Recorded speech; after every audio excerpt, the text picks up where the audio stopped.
Avez-vous un enfant qui vous dit plusieurs fois qu'il n'a pas entendu les 3 premières fois où vous lui avez dit d'éteindre la télé?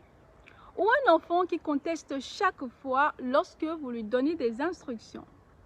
Même s'il est normal que les enfants affirment leur indépendance de temps en temps, ils doivent tout de même apprendre à suivre les instructions. Si vous prenez l'habitude de faire l'une de ces 5 choses, vous pourriez, sans le vouloir, apprendre à votre enfant à ne pas écouter. Numéro 1, vous donnez trop d'avertissements. Comptez jusqu'à 3 encore et encore.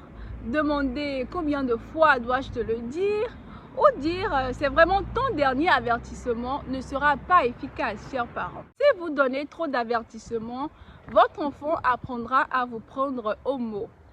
En fait, le fait de donner des avertissements répétés entraîne votre enfant à ne pas écouter la première fois que vous lui parlez.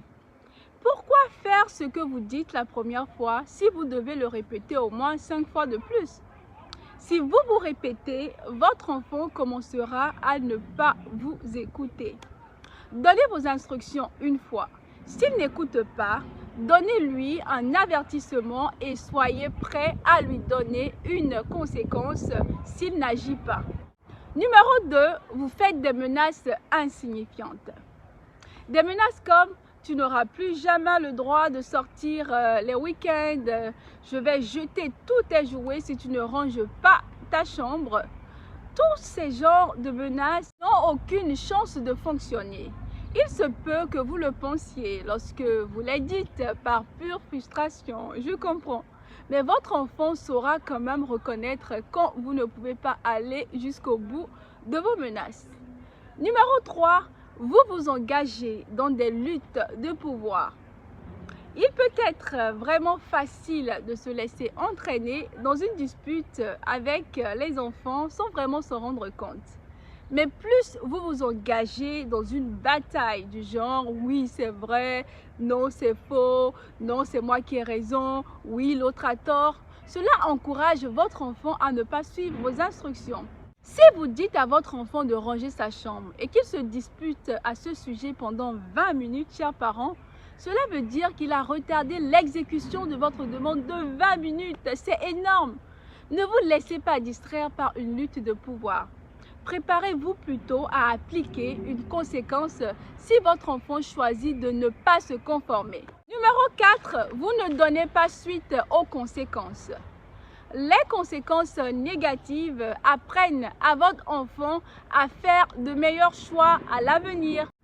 Menacer de retirer des privilèges sans le faire ou céder lorsque votre enfant vous supplie de lui rendre ses privilèges ne sera vraiment pas efficace.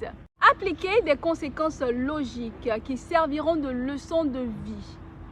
Apprenez à votre enfant que vous dites ce que vous pensez et que vous pensez ce que vous dites.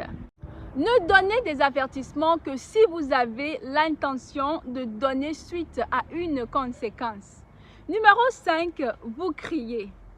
Lorsque l'enfant n'écoute pas, de nombreux parents sont tentés d'élever la voix, de crier, d'hurler. Mais crier n'a aucune chance d'aboutir à des résultats positifs, chers parents. Votre enfant apprendra à ne pas vous écouter.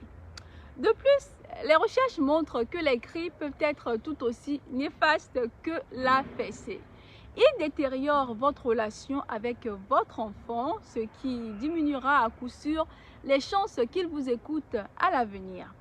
Si vous avez du mal à faire en sorte que votre enfant vous écoute, donnez-lui des instructions différemment. La vidéo précédente pourrait vous aider. Chers parents, il faut de la pratique pour changer la façon dont vous parlez à votre enfant. Mais avec le temps, vous vous habituerez à donner des instructions plus efficaces. Il est très important de préparer nos enfants au monde réel. Le futur patron de votre enfant ne lui rappellera probablement pas 10 fois qu'il ou elle doit terminer un rapport ou remplir une feuille de présence. Au contraire, il est probable qu'il subira des conséquences s'il ou elle ne fait pas ce qu'on attend de lui. En résumé, chers parents, Pour que vos enfants vous écoutent, évitez en numéro 1 de donner trop d'avertissements. Numéro 2, évitez de faire des menaces insignifiantes. Numéro 3, évitez de vous engager dans des luttes de pouvoir. Numéro 4, évitez de ne pas donner suite aux conséquences. Numéro 5, évitez de crier. J'espère que cette vidéo vous aidera à donner des instructions de manière plus efficace à vos enfants. Merci chers parents et futurs parents de m'avoir suivi. Je vous invite à vous abonner et à activer la cloche de notification pour ne rater aucune des vidéos. À très bientôt.